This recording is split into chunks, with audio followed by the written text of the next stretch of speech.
Que pensez-vous des conditions de restriction, notamment que la justice vous impose sur le contrôle judiciaire? Certains pensent que c'est une condition négociée. Certains pensent que vous avez quand même accepté tout ce qui a été dit et vous avez signé la libération conditionnelle de ne plus parler au niveau de la dynamique, Monsieur Kodro.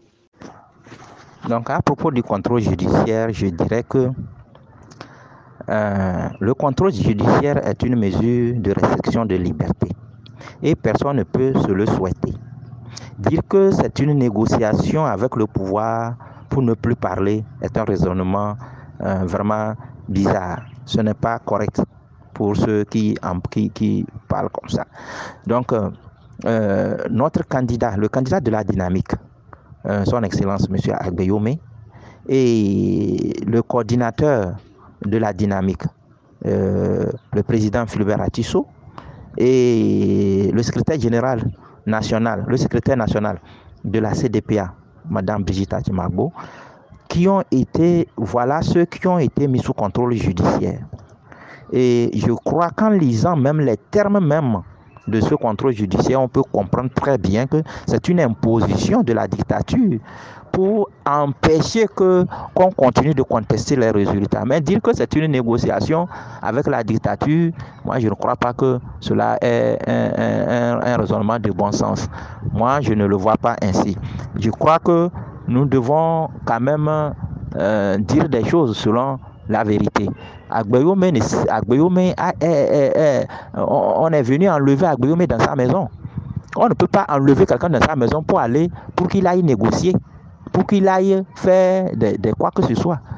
Donc, de toutes les façons, la dynamique est dans son droit de continuer de se battre pour que les autres détenus soient libérés. Il en reste 16, ils sont là-bas, on se bat pour que ceux-là soient libérés parce que, au fait, c'est des gens qui n'ont rien fait. Ils n'ont rien fait. Qu'est-ce qu'on a à les reprocher? Les gendarmes sont rentrés, personne n'a résisté à eux. Ils ont pris des gens juste parce qu'ils se trouvent dans la maison d'Agbeyome, mais on les amène pour enfermer. Hein? On dit même que des sifflets qu'ils ont utilisés, c'est des actes de rébellion. Et pourtant, la police est chaque fois sur la route avec des sifflets pour siffler. Et ce n'est pas des actes de rébellion. Mais c'est curieux dans notre nation. Pourquoi on va se comporter de la sorte? Donc, le fait de disposer d'un sifflet pour siffler, c'est un acte de rébellion. Or, les sifflets, là, moi, je les entendais quand j'étais dans la maison siffler. Mais moi, j'ai compris que ces sifflets, c'était pour réveiller tous ceux qui dormaient. Puisque le président Agbeyome me l'avait dit entre-temps, que s'ils rentraient la nuit, les gens vont siffler pour réveiller tous ceux-là qui dorment. Hein? Les gens ne peuvent pas être en train de dormir, on va venir les menotter. Hein? Les gens ne peuvent pas dormir tout en ne sachant pas qu'on a enlevé déjà le président. Donc c'était pour ça. C'est juste le sifflet n'a pour but que d'alerter quelqu'un sur une situation donnée. Mais j'ai vu que le jour-là, au niveau du tribunal, on parlait de rébellion pour tous ceux qui portaient des sifflets. Ça, c'est curieux. C'est curieux. Rébellion parce qu'on a sifflé. Moi, j'ai trouvé ça très bizarre. J'ai dit vraiment, notre pays est perdu. Perdu parce que tout le monde sait les sifflets que les gens disposent dans leur maison au cas où ils aperçoivent un voleur dans la maison, à défaut de pouvoir crier, ils sifflent. S'il siffle, le voleur prend la fuite parce que lui-même sait qu'il y a un bruit est donné. Mais pourquoi? Parce que la personne se trouvait dans la maison d'Agbeyome avec le sifflet, c'est devenu une rébellion. Rébellion contre quoi? Oh, vraiment, c'est triste, hein? C'est triste. Même si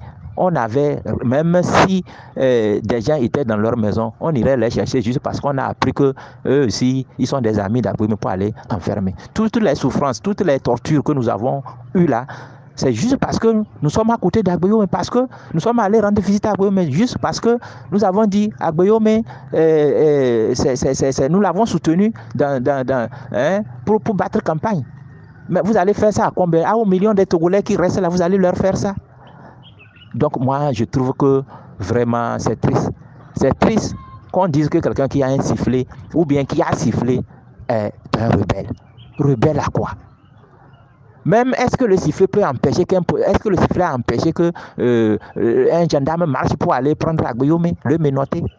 Le sifflet ne peut pas, ce n'est pas une flèche qu'on a tirée, ce n'est pas un acte, ce n'est pas une balle qu'on a tirée.